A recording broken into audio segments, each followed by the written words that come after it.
قال فإنها محرمة عليهم 40 سنة يتيهون في الأرض فلا تأس على القوم الفاسقين আল্লাহ তাআলা বলে, ও মুসা শোনো, তোমার জাতির এই পরিমাণ অবাধ্যতা এত ক্ষমা করেছি, আরো ক্ষমা কত করব। এবার শোনো, তোমার জাতির জন্য আমি সামান্য একটা শাস্তি নির্ধারণ করে দিয়েছি। এই শাস্তি হলো, এই পবিত্র ভূমি তোমার এই জাতির জন্য 40 বছর যাবত নিষিদ্ধ করে দিলাম। বললাম যাও, সাহায্য তো আমি করব। যাইতে বলেছে কি? আল্লাহ। সাহায্য করবে কি? আল্লাহ। না, তাদের ভালো লাগে না। এবার আল্লাহ তাআলা বলে, যাও, 40 বছর এই ভূমি তোমাদের জন্য কি? নিষিদ্ধ। এরপরে কি হয়েছে? তারা দিক ভ্রান্ত হয়ে শুধু ঘুরেছে। কেমনে? দেখেন, ধরেন আপনাদের এই শাকারি পাড়ার এই এলাকাটা, এই মাঠে একটা সম্প্রদায় তাঁবু স্থাপন করেছে, এখানে বসবাস করতেছে। এরা একটা সময়, নির্দিষ্ট সময় এখান থেকে রওনা হয়, আমরা চকবাজারে যাব, হাঁটতে থাকে। হ্যাঁ, সারাদিন হাঁটার পরে সন্ধ্যার পরে আয়সা দেখে এই বাইতুল মামুর জামে মসজিদের সামনে দাঁড়ায় রয়েছে। এরা একটা নির্দিষ্ট সময় বের হয়, আমরা ওই দিক দিয়ে বের হয়ে স্টেশন যাব। স্টেশন ওখানে অনেক জায়গা আছে, ওখানে গিয়ে আমরা থাকবো। সারাদিন এরা হাঁটে, হাইটা সন্ধ্যার নাগাদ দেখে এরা ওই স্কুল দেখা যায়। এরা সারাদিন হাঁটে, এরা দিক ভ্রান্ত হয়ে সারাদিন হাঁটে। দিন শেষে যেখান থেকে হাঁটা শুরু হয়েছে দেখে যে তারা সেখানেই, যেখানে ছিল সেখানেই। কি মারাত্মক শাস্তি! আচ্ছা, আপনি যদি এরকম টানা 40 বছর, আপনার কাছে কেমন লাগবে? এই অবাধ্য জাতির এর পরেও হুঁশ নাই। 40 বছর এরা দিক ভ্রান্ত হয়ে ঘুরেছে, এখন বারবার সেখানে আসে, সেখানেই ঘুরে। আকাশ থেকে কি পরিমাণ রোদ, মরুভূমি, গাছপালা নাই, এই পাশে পাহাড়, কোথাও পানি নেই। কি পরিমাণ তাদের হতাশা, কান্নাকাটি দেখে হযরত মূসা আলাইহিস সালাতু ওয়াস সালামের মায়া হলো, কান্না হলো। আবার তিনি আল্লাহ তাআলার কাছে এদের জন্য কি করেন? দোয়া করেন। এবার দোয়া করে আল্লাহ তাআলার কাছ থেকে কি করেছেন?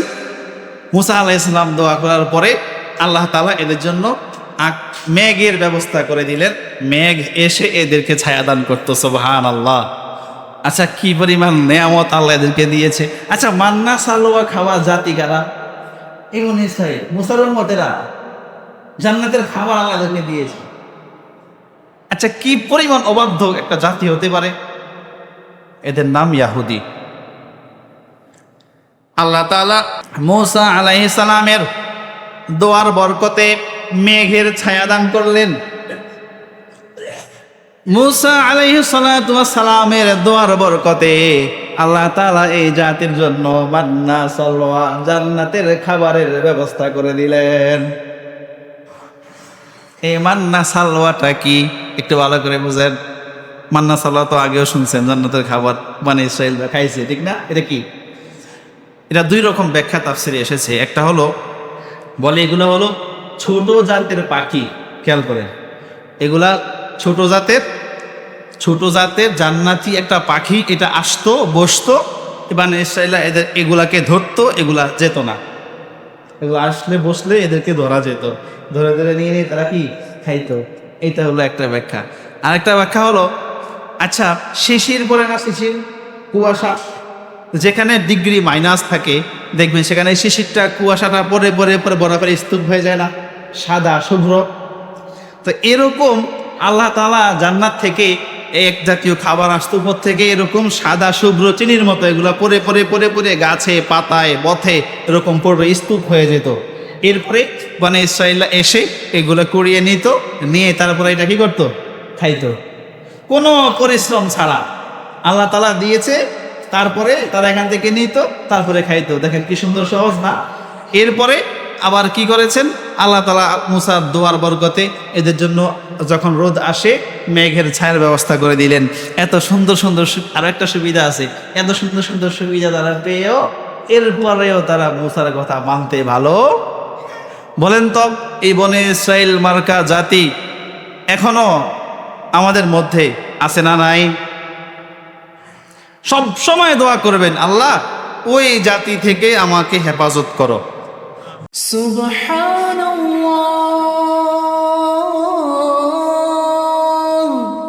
ওয়ালহামদুলিল্লাহ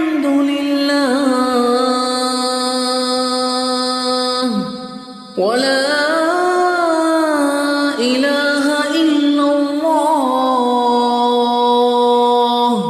সম্মানিত উপস্থিতি, আমরা বিগত জুমাগুলোতে পৃথিবীর সব চাইতে অভিশপ্ত, সব চাইতে লানত-প্রাপ্ত জাতি ইয়াহুদি জাতির চরিত্র ও ইতিহাস আমরা শুনতেছিলাম।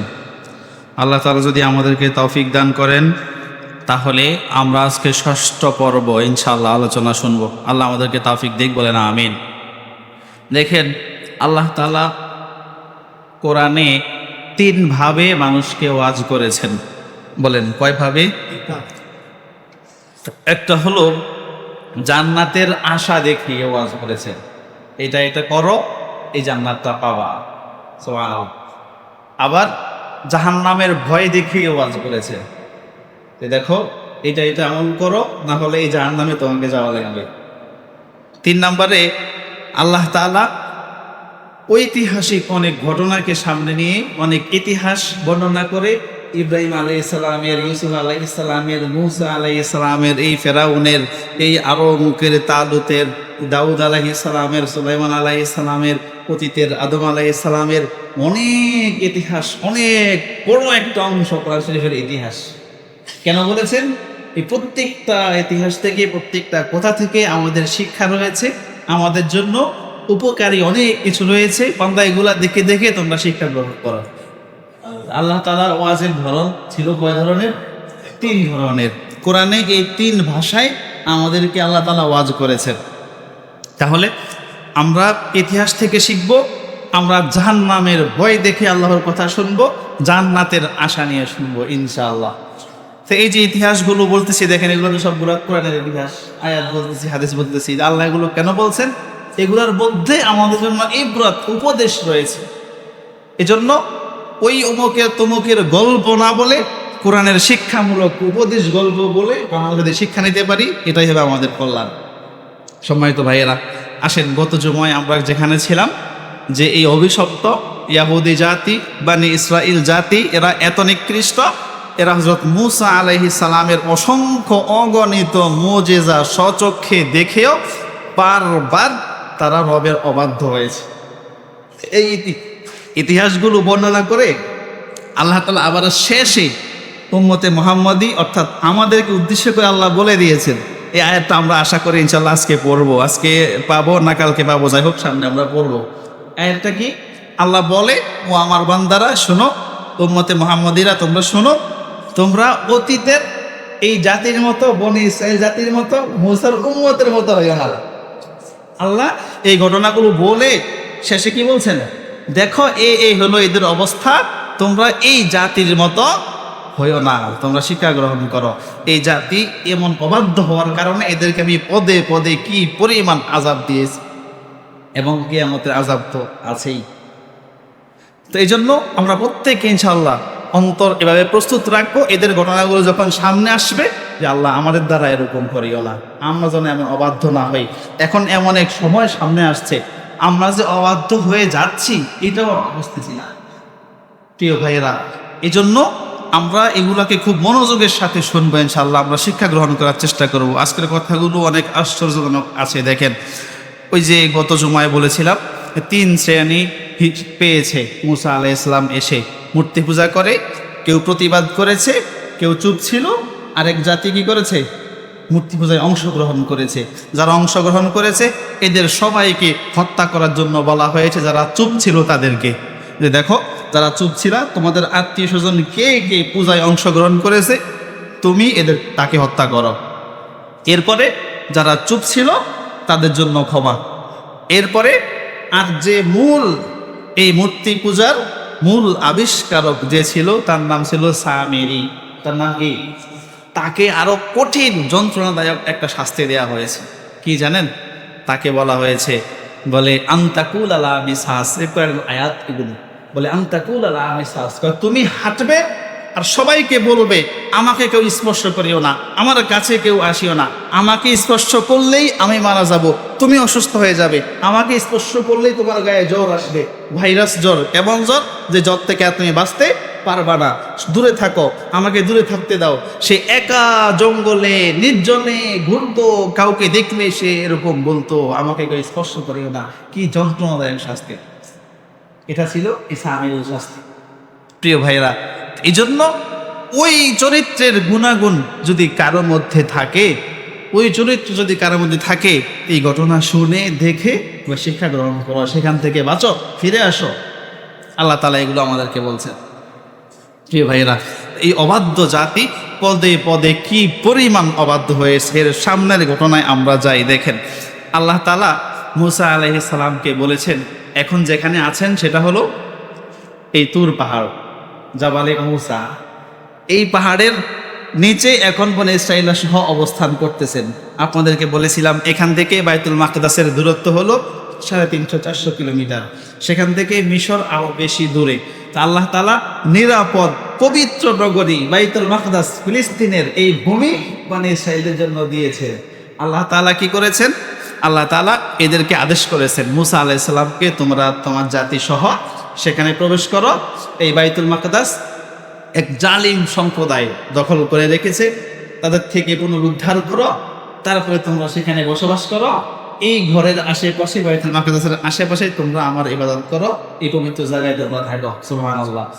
তাহলে এই বনী ইসরাঈলের জন্য এই পাহাড়ের তলদেশ থেকে আল্লাহ তাআলা স্থান নির্ধারণ করে দিয়েছেন। কোথায়? বাইতুল মাকদাসের এই স্থান।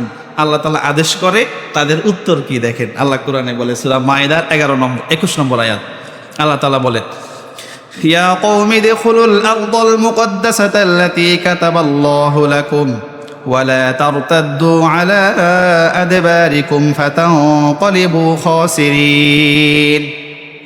আল্লাহ তাআলা বলেন, ও কওম বনী ইসরাঈল, তোমরা শোনো, এই যে মুকদ্দাসাতাল্লাতী কাতাবাল্লাহু লাকুম, বাইতুল মাকদাস দেখা যায়, দেখো ওই পাহাড়ের উপরে উঠলে দেখা যায়। বলে এই যে বাইতুল মাকদাস দেখা যায়, সেটা পবিত্র জায়গা, পবিত্র স্থান, তোমাদের পিতা ইব্রাহিম আলাইহিস সালামের চরণভূমি।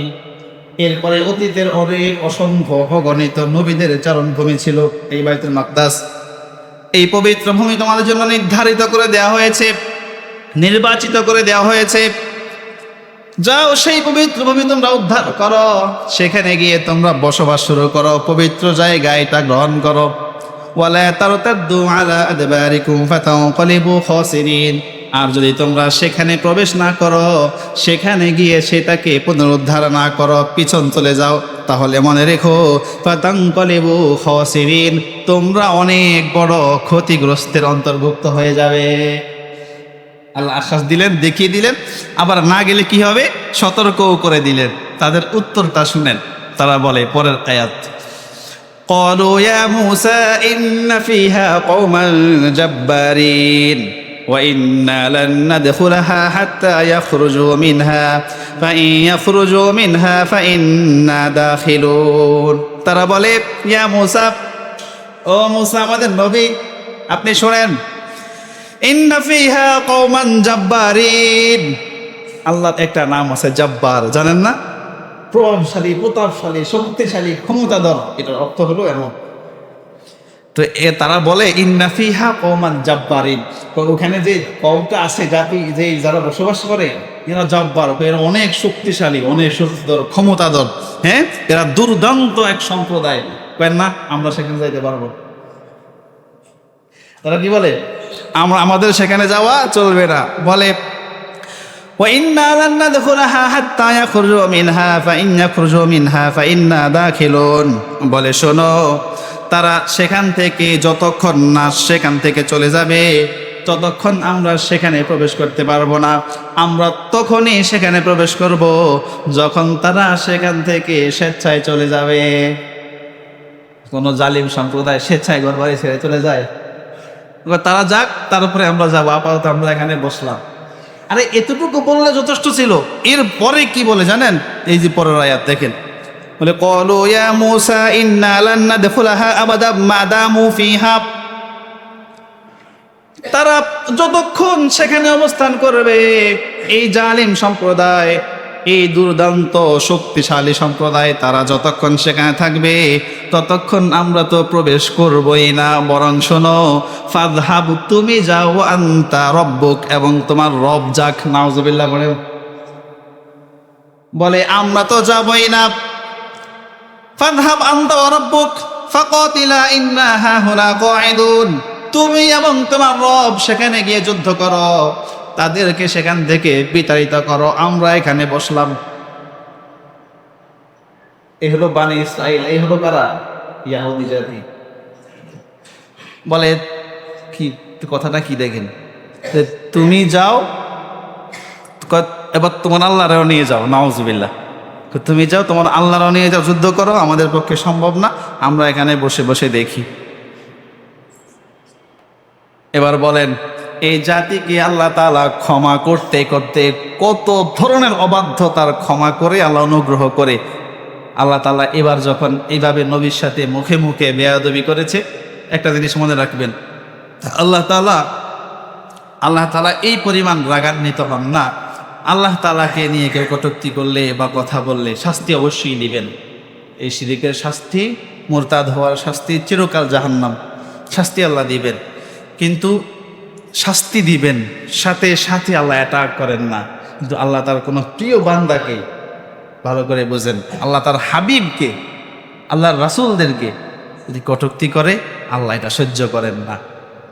আচ্ছা বলেন তো, আপনি অনেক কাজে, অনেক জায়গায় বসের অনেক কথা শোনেন, অনেক কষ্টের শিকার হন, হ্যাঁ, পরিস্থিতির আলোকে পুলিশের মাইরও খান, জেলখানায় যান, কিন্তু আপনার সবচেয়ে আদরের সন্তানটা আপনার কষ্টের হাজার ভাগের এক ভাগ যদি তার উপরে আসে, শুধু কেউ একটু ফুলের টোকা দেয়, বলেন তো আপনি কি পরিমাণ উত্তেজিত হন?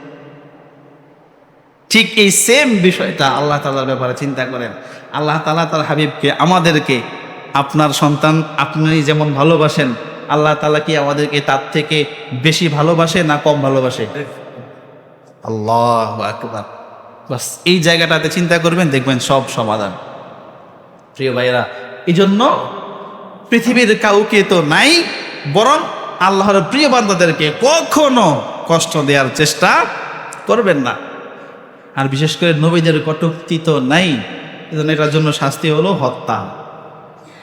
আল্লাহ তাআলা রাগান্বিত হয়েছেন মূসার সাথে যখন এবার এই পর্যায়ে এমন বড় মাপের বেয়াদবি করেছেন, আল্লাহ তাআলা তাদের জন্য শাস্তি নাজিল করেছেন। তাইলে কিছুদিন আগে একবার যে কচু কাটা হইল না, এই যে এই গ্রুপে হত্যা করলো, এটা বিশাল এক শাস্তি হয়ে গেছে না? এই যুগে যুগে হইতে হইতে হইতে হইতে মূসার জামানায় শাস্তি আরো একবার আসছে।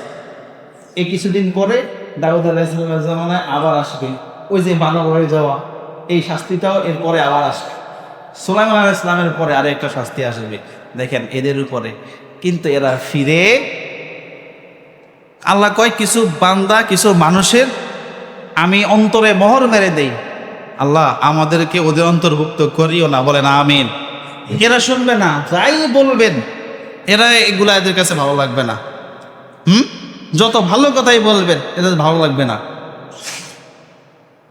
আপনাদের মনে কষ্ট আসার মতো অনেক কথা বলেছি, কিন্তু দিনের খাতিরে আপনারা মেনে নিয়েছেন, আল্লাহ আপনাদেরকে ক্ষমা করুক। বলেন আমিন। কিন্তু এই ছাতা, এই খেলা, এটা আপনি এদের কষ্ট হয়। হায় হায়, আশ্চর্য বিষয়। কথা শেষে বলবো ইনশাল্লাহ। প্রিয় ভাই, এই জন্য ভালো কথা মেনে নেয়া, মানতে পারা, এটাও একটা ইমানের আলামত। ভালো কথা শুনতে পারা, এটা হলো রহমত। যদি বলেন যে না গুনাহের কথা বলেছি, অবশ্যই সেই কথা আপনি ফেলে দিবেন। যদি মনে করেন যে না হুজুরে দিনের কথা বলেছে, আমার কল্যাণের কথা বলেছে, কোরআনের কথা বলেছে, এইটা আপনার মেজাজের বিরুদ্ধে যাক, আপনি এটা মেনে নেবেন, এটাই ঈমান। আল্লাহ আমাদেরকে তৌফিক দাও। বলেন আমিন। আল্লাহ তাআলা রাগান্বিত হয়েছেন, রাগান্বিত হয়ে এবার শাস্তি নাজিল করে তাদেরকে শাস্তি দিয়েছেন। কি দেখেন, قال فإنها محرمة عليهم 40 سنة يتيهون في الأرض فلا تأس على القوم الفاسقين। আল্লাহ তাআলা বলে, ও মুসা শোনো, তোমার জাতির এই পরিমাণ অবাধ্যতা, এই পরিমাণ অবাধ্যতা, এত ক্ষমা করেছি, আরো ক্ষমা কত করব। এবার শোনো, তোমার জাতির জন্য আমি সামান্য একটা শাস্তি নির্ধারণ করে দিয়েছি। এই শাস্তি হলো, এই পবিত্র ভূমি তোমার এই জাতির জন্য 40 বছর যাবত নিষিদ্ধ করে দিলাম। বললাম যাও, সাহায্য তো আমি করব। যাইতে বলেছে কি? আল্লাহ। সাহায্য করবে কি? আল্লাহ। না, তাদের ভালো লাগে না। এবার আল্লাহ তাআলা বলে যাও, 40 বছর এই ভূমি তোমাদের জন্য কি? নিষিদ্ধ। এরপরে কি হয়েছে? তারা দিক ভ্রান্ত হয়ে শুধু ঘুরেছে। কেমনে? দেখেন, ধরেন আপনাদের এই শাকারি পাড়ার এই এলাকাটা, এই মাঠে একটা সম্প্রদায় তাঁবু স্থাপন করেছে, এখানে বসবাস করতেছে। এরা একটা সময়, নির্দিষ্ট সময় এখান থেকে রওনা হয়, আমরা চকবাজারে যাব, হাঁটতে থাকে। হ্যাঁ, সারাদিন হাঁটার পরে সন্ধ্যার পরে আয়সা দেখে এই বাইতুল মামুর জামা মসজিদের সামনে দাঁড়ায় রয়েছে। এরা একটা নির্দিষ্ট সময় বের হয়, আমরা ওই দিক দিয়ে বের হয়ে স্টেশন যাব। স্টেশন ওখানে অনেক জায়গা আছে, ওখানে গিয়ে আমরা থাকবো। সারাদিন এরা হাঁটে, হাইটা সন্ধ্যার নাগাদ দেখে এরা ওই স্কুল দেখা যায়। এরা সারাদিন হাঁটে, এরা দিক ভ্রান্ত হয়ে সারাদিন হাঁটে। দিন শেষে যেখান থেকে হাঁটা শুরু হয়েছে দেখে যে তারা সেখানেই, যেখানে ছিল সেখানেই। কি মারাত্মক শাস্তি! আচ্ছা, আপনি যদি এরকম টানা 40 বছর, আপনার কাছে কেমন লাগবে? এই অবাধ্য জাতির এর পরেও হুঁশ নাই। 40 বছর এরা দিক ভ্রান্ত হয়ে ঘুরেছে, এখন বারবার সেখানে আসে, সেখানেই ঘুরে। আকাশ থেকে কি পরিমাণ রোদ, মরুভূমি, গাছপালা নাই, এই পাশে পাহাড়, কোথাও পানি নেই। কি পরিমাণ তাদের হতাশা, কান্নাকাটি দেখে হযরত মূসা আলাইহিস সালাতু ওয়াস সালামের মায়া হলো, কান্না হলো। আবার তিনি আল্লাহ তাআলার কাছে এদের জন্য কি করেন? দোয়া করেন। এবার দোয়া করে আল্লাহ তাআলার কাছ থেকে কি করেছেন? মূসা আলাইহিস সালাম দোয়া করার পরে আল্লাহ তাআলা এদের জন্য মেঘের ব্যবস্থা করে দিলেন। মেঘ এসে এদেরকে ছায়া দান করতো। সুবহানাল্লাহ! আচ্ছা, কি পরিমাণ নেয়ামত আল্লাহ এদেরকে দিয়েছে। আচ্ছা, মান্না সালোয়া খাওয়া জাতি কারা? এমন ইসরাইল, মুসার উম্মতেরা, জান্নাতের খাবার আল্লাহ এদেরকে দিয়েছে। আচ্ছা, কি পরিমাণ অবাধ্য একটা জাতি হতে পারে? এদের নাম ইয়াহুদি। আল্লাহ তাআলা মূসা আলাইহিস সালামের দোয়ার বরকতে মেঘের ছায়া দান করলেন। মূসা আলাইহিস সালাতু ওয়াস সালামের দোয়ার বরকতে আল্লাহ তাআলা এই জাতির জন্য মান্না সালওয়া, জান্নাতের খাবারের ব্যবস্থা করে দিলেন। এই মান্না সালওয়াটা কি একটু ভালো করে বুঝেন। মান্না সালওয়া তো আগেও শুনছেন, জান্নাতের খাবার মানে ইসরাইল খাইছে, ঠিক না? এটা কি? এটা 2 রকম ব্যাখ্যা তাফসিরে এসেছে। একটা হলো, বলে এগুলো হলো ছোট জাতের পাখি। খেয়াল করেন, এগুলা ছোট জাতের জান্নাতি একটা পাখি। এটা আসতো, বসতো, এবার ইসরাইলা এগুলাকে ধরতো, এগুলা যেত না। এগুলো আসলে বসলে এদেরকে ধরা যেত, ধরে ধরে নিয়ে নিয়ে তারা কি খাইতো। এইটা হলো একটা ব্যাখ্যা। আরেকটা ব্যাখ্যা হলো, আচ্ছা, শিশির পরে না, শিশির, কুয়াশা, যেখানে ডিগ্রি মাইনাস থাকে দেখবেন সেখানে শিশিরটা, কুয়াশাটা পরে পরে পরে বরাবর স্তূপ হয়ে যায় না, সাদা শুভ্র। তো এরকম আল্লাহ তাআলা জান্নাত থেকে এক জাতীয় খাবার আসতো উপর থেকে, এরকম সাদা শুভ্র চিনির মতো এগুলো পরে পরে পরে পরে গাছে, পাতায়, পথে এরকম পড়বে, স্তূপ হয়ে যেত। এরপরে মানে ইসরাইলরা এসে এগুলো কুড়িয়ে নিত, নিয়ে তারপরে এটা কি করতো? খাইতো, কোনো পরিশ্রম ছাড়া।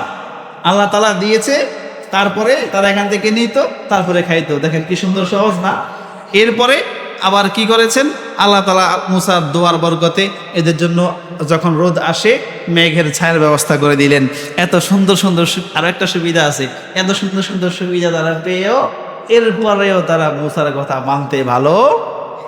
বলেন তো, এই বনে ইসরাইল মার্কা জাতি এখনো আমাদের মধ্যে আছে না নাই? সব সময় দোয়া করবেন, আল্লাহ ওই জাতি থেকে আমাকে হেফাজত করো। আচ্ছা, হেদায়াত, এই হেদায়েত এটা একমাত্র আল্লাহ যাকে দেন সেই পায়। বলেন তো, হেদায়েতের জন্য দোয়া করার প্রয়োজন আছে না নাই? আছে।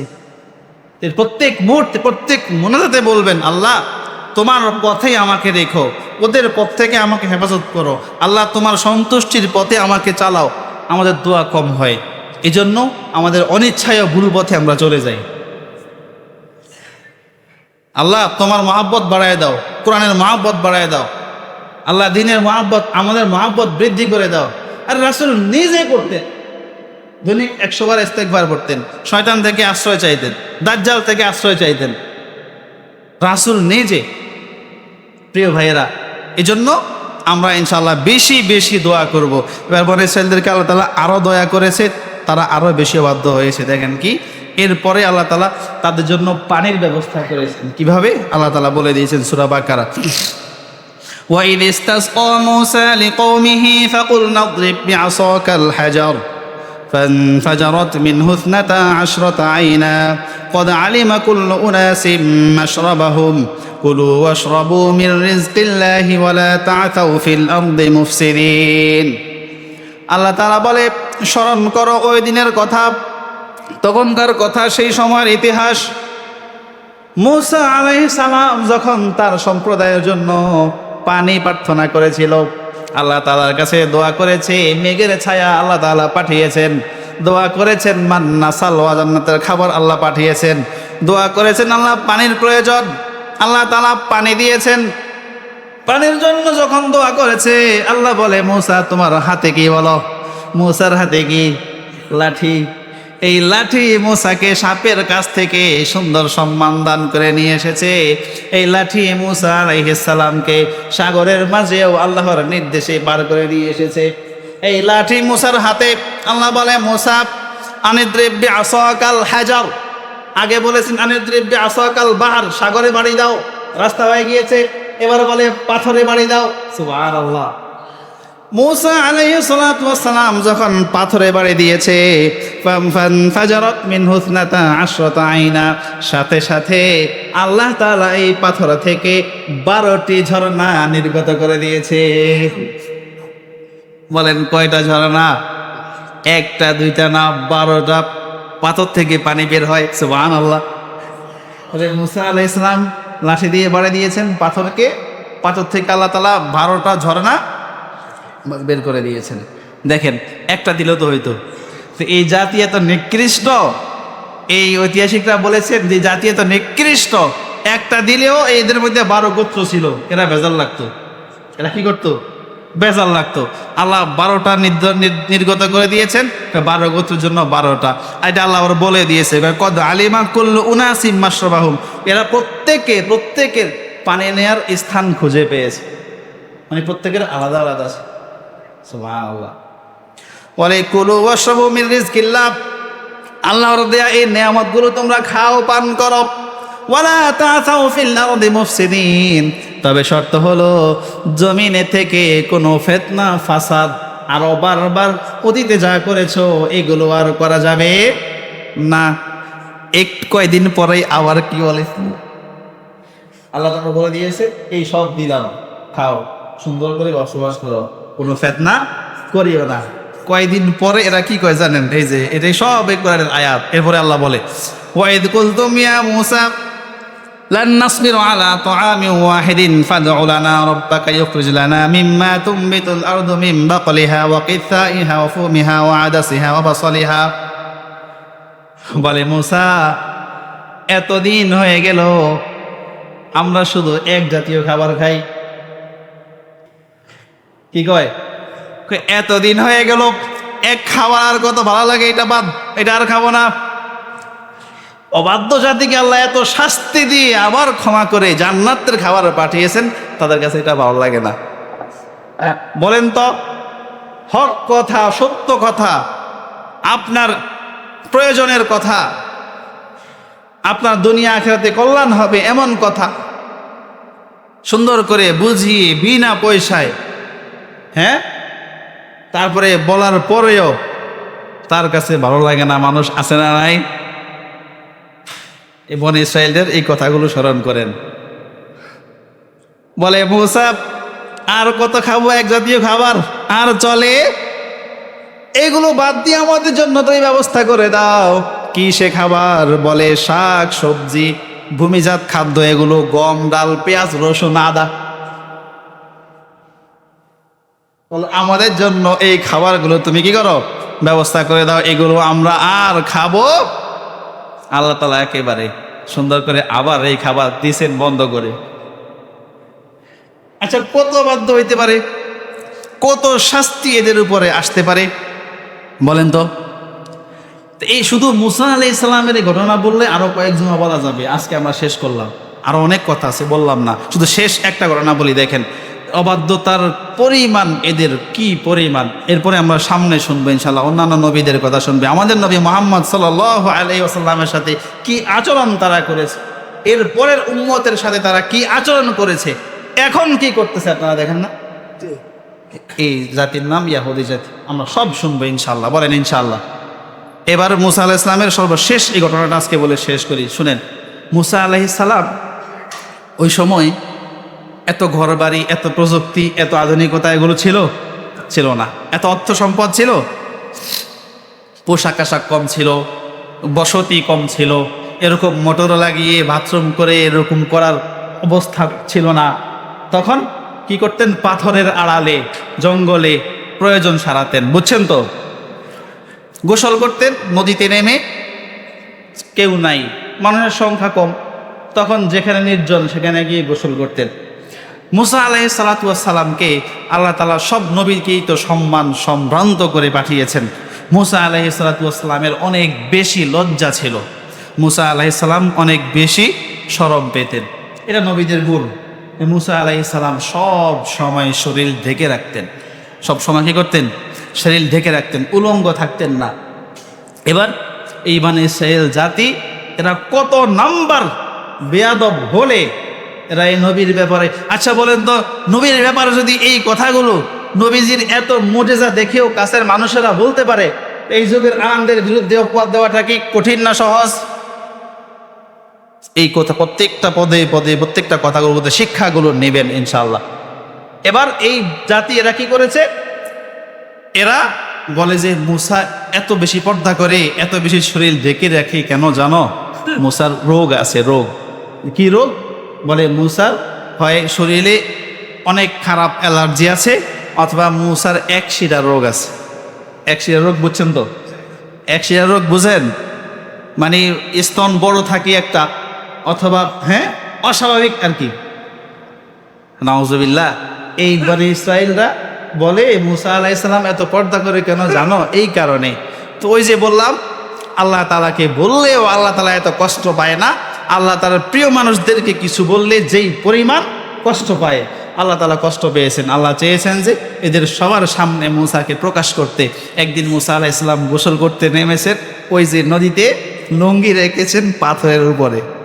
বলেন লুঙ্গি রেখেছেন কোথায়? ওই যে একটু আগে বললাম, সেই তখনকার সিস্টেমে ছিল কি এমন, মুসা আলাইহিস সালাম পাথরের উপরে লুঙ্গি রেখে নদীতে নেমেছেন গোসল করার জন্য, পাথরে লুঙ্গি নিয়ে দিছে দৌড়। পাথরে লুঙ্গি নিয়ে কি করছে? দৌড় দিছে। এবার মুসা আলাইহিস সালাম তো আগে মানুষ, ইসু দিয়া লাঠি নিয়ে দৌড়াইতেছে, এই বেটা দাঁড়া দাঁড়া, পাথর দাঁড়া। ওখানে শেষ বর্ণনা হাদিসের শব্দগুলো এভাবে এসেছে। মুসা আলাইহিস সালাম এই হাজার হাজার দাঁড়াও দাঁড়াও, এই পাথর কোথায় যাও কোথায় যাও? মুসা আলাইহিস সালাম নদী থেকে উঠে তাড়াতাড়ি দৌড় লাঠি নিয়ে, এই বেটা দাঁড়া, আমার লুঙ্গি নিয়ে কই যাস? আল্লাহ তাআলা নির্দেশ করেছেন এই পাথরকে। পাথর গিয়ে এমন জায়গায় গেলেন যেখানে বনী ইসরাইলদের ওই সমালোচনাকারীর এক দল বসে বসে সমালোচনা করে। এবার গাছের আড়ালে আড়ালে পাথর গিয়ে এমন জায়গায় দাঁড়াইছে যেখানে দাঁড়ানোর সাথে সাথে মুসাকে এই দল এরা সবাই দেখে ফেলেছে। এরা দেখে এই মুসা আলাইহিস সালাম তো বনী ইসরাইলদের যেই বংশের মধ্যে ইয়াকুব আলাইহিস সালাম, ইউসুফ আলাইহিস সালাম, সুন্দরের সর্বোচ্চ মানে যারা উন্নীত, এই গোষ্ঠীরই তো। আল্লাহ তাআলা এর বাহিরেও নবী হিসাবে মুসা আলাইহিস সালামকে অলৌকিক সৌন্দর্য দান করেছেন, সুঠাম দেহের অধিকারী বানিয়েছেন। মুসা আলাইহিস সালাম যখন তাদের সামনে গিয়ে দাঁড়ালেন, এরা সবাই দেখলো আমরা এতদিন যা বলেছি দূরে থেকে, আসলে এই সব মিথ্যা। মুসার মতো এত সুন্দর এত সুঠাম দেহের অধিকারী কোনো মানুষই হয় না। এবার বুঝছেন এই জাতির নাম হলো কি? বলেন, ইয়াহুদি জাতি, বনী ইসরাইল জাতি। এটা নিকৃষ্টতার কথা অনেক লম্বা। মুসা আলাইহিসসালামের ঘটনা এতটুকু রাখলাম। মুসা আলাইহিসসালাম একটা সময় চলে গেলেন, এরপরে ইউশা বিন নুন নবী আসলেন, এরপরে দাউদ আলাইহিসসালাম আসবেন, সুলাইমান আলাইহিসসালাম আসবেন। এগুলো সংক্ষেপ করে নেব আমরা, এরপরে মুহাম্মদ সাল্লাল্লাহু আলাইহি ওয়াসাল্লামের কাছে চলে আসবো। আল্লাহ তৌফিক দিক, বলেন আমিন। এই কথাগুলো থেকে যে যে শিক্ষা, এগুলো আল্লাহ তাআলা প্রথমে আমাকে, তারপরে আপনাদের সবাইকে আমল করার তৌফিক দিক, বলেন আমিন।